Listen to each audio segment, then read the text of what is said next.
ನಮಸ್ಕಾರ ಸ್ನೇಹಿತರೆ. 1995ರ ಆಸುಪಾಸಿನಲ್ಲಿ ಕರ್ನಾಟಕದ ಹಳ್ಳಿಗಳಲ್ಲಿ ರಾತ್ರಿ ಕತ್ತಲಾಗುತ್ತಿದ್ದಂತೆ ಮನೆಯ ಬಾಗಿಲುಗಳೆಲ್ಲವೂ ಬಂದಾಗುತ್ತಿದ್ದವು. ಇಡೀ ಊರಿಗೆ ಊರೇ ಸ್ತಬ್ಧವಾಗುತ್ತಿತ್ತು. ಈ ಒಂದು ಜನರ ಭಯಕ್ಕೆ ಕಾರಣ ರಾತ್ರಿ ಬರುತ್ತಿದ್ದಂತಹ ನಾಳೆ ಬಾ ಎನ್ನುವಂತಹ ಹೆಣ್ಣು ಭೂತ.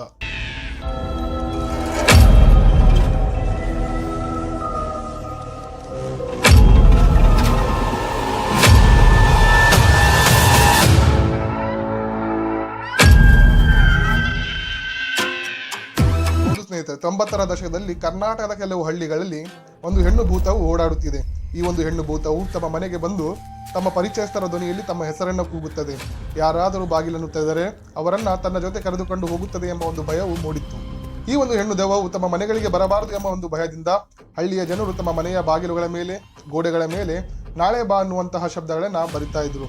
ತಮ್ಮ ಮನೆಗೆ ಬರುವಂತಹ ಹೆಣ್ಣು ಭೂತವು ಇದನ್ನ ಓದಿ ತಮ್ಮ ಮನೆಗಳಿಗೆ ನಾಳೆ ಬರುತ್ತದೆ ಎಂಬ ಒಂದು ನಂಬಿಕೆಯಲ್ಲಿ ಜನರಿದ್ದರು. ಇಂತಹ ಬಹಳಷ್ಟು ಕಥೆಗಳು ನಿಜವಾಗಿಯೂ ಭೂತದ ಕಥೆಯೋ ಅಥವಾ ಕಟ್ಟುಕಥೆಯೋ ಅಂತ ನೋಡಿದಾಗ ಬಹಳಷ್ಟು ಕಥೆಗಳು ಕಟ್ಟುಕಥೆಗಳಾಗಿರ್ತವೆ. ಇಂತಹ ಭಯ ಹುಟ್ಟಿಸುವಂತಹ ಕಥೆಗಳಿಗೆ ಕಾರಣಗಳಂತ ಹುಡುಕುತ್ತೋದ್ರೆ ಇಂತಹ ಬಹಳಷ್ಟು ಕಥೆಗಳನ್ನ ಕಳ್ಳರು ಹುಟ್ಟು ಹಾಕುವಂತಹ ಕಥೆಗಳಾಗಿರ್ತವೆ.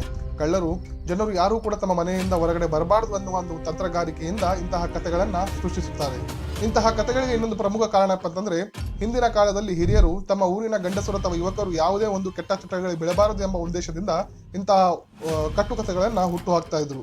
ಇಂತಹ ಕಥೆಗಳನ್ನ ಸೈಕಾಲಜಿಯಲ್ಲಿ ಮಾಸ್ ಹಿಸ್ಟೀರಿಯಾ ಎಂಬ ಒಂದು ಪದದಿಂದ ಕರೆಯುತ್ತಾರೆ. ಈ ಒಂದು ಮಾಸ್ ಹಿಸ್ಟೀರಿಯಾದಲ್ಲಿ ಒಬ್ಬ ವ್ಯಕ್ತಿ ತಾನು ದೆವ್ವವನ್ನು ನೋಡಿದ್ದೇನೆ ಅಥವಾ ಅದರ ಧ್ವನಿಯನ್ನು ಕೇಳಿದ್ದೇನೆ ಅಂತೇಳಿ ಇನ್ನೊಬ್ಬ ವ್ಯಕ್ತಿಗೆ ಹೇಳಿದಾಗ ಮುಂದಿರುವಂತಹ ವ್ಯಕ್ತಿಯು ಕೂಡ ತಾನು ದೆವ್ವವನ್ನು ನೋಡಿದ್ದೇನೆ, ಅದರ ಧ್ವನಿಯನ್ನು ಕೇಳಿದ್ದೇನೆ ಎಂಬ ಒಂದು ಭಾವನೆಯನ್ನ ತನ್ನಲ್ಲಿ ಹುಟ್ಟಿಸಿಕೊಳ್ಳುತ್ತಾನೆ. ಇದರಿಂದ ಸಮಾಜದಲ್ಲಿ ಭಯವು ಬಹಳ ಬೇಗನೆ ಹರಡುತ್ತದೆ ಅಂತೇಳಿ ಸೈಕಾಲಜಿ ಹೇಳುತ್ತದೆ. ಕೊನೆಯಲ್ಲಿ ಇಂತಹ ಕಥೆಗಳನ್ನ ನಾವೆಲ್ಲರೂ ಕೂಡ ಬಾಲ್ಯದಲ್ಲಿ ಕೇಳೇ ಇರುತ್ತೇವೆ. ತಮಗಾದಂತಹ ಅನುಭವವನ್ನು ನಮ್ಮ ಕಮೆಂಟ್ ಸೆಕ್ಷನ್ ಅಲ್ಲಿ ತಿಳಿಸಿ ಎಂಬ ಮಾತನ್ನು ಹೇಳುತ್ತಾ ತಮ್ಮೆಲ್ಲರಲ್ಲಿ ವಿಧಾನ ಕೇಳ್ತೇನೆ. ಜೈ ಹಿಂದ್, ಜೈ ಕರ್ನಾಟಕ.